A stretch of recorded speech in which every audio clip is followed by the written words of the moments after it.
ఎంత మంచి అమాత్యులున్నారు కొండా సురేఖ గారు. మానవత్వం దండిగా దద్దరిల్లుతున్నది మేడం. తాన ఫుడ్ పాయిజన్ అయి జీవోయిన బుజ్జిని కడసారి చూసి కుటుంబాన్ని ఓదార్చింది లేదు.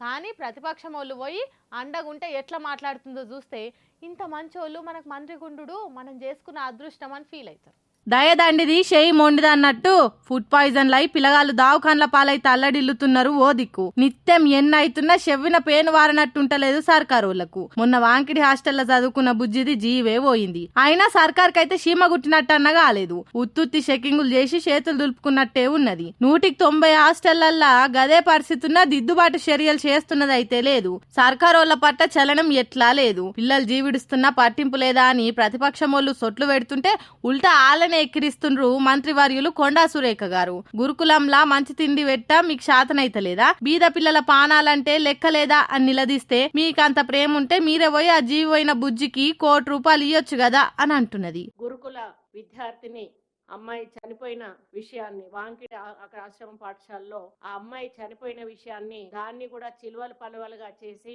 మరి దాన్ని రాజకీయ లబ్ధి కోసం శైలజ అనే అమ్మాయి మరణించిన దాన్ని రాజకీయ లబ్ధి కోసం ఉపయోగించుకోవడానికి వాళ్ళు చేస్తున్న ప్రయత్నాల గురించి ఈ రోజు మాట్లాడడానికి మీ ముందుకు రావడం జరిగింది. రాజకీయం చేయడం కంటే మరి మీ పార్టీ తరఫున మీరు ఏం ఆదుకున్నారు? మీరు వెళ్ళి ఏదైనా ఆదుకున్నారా?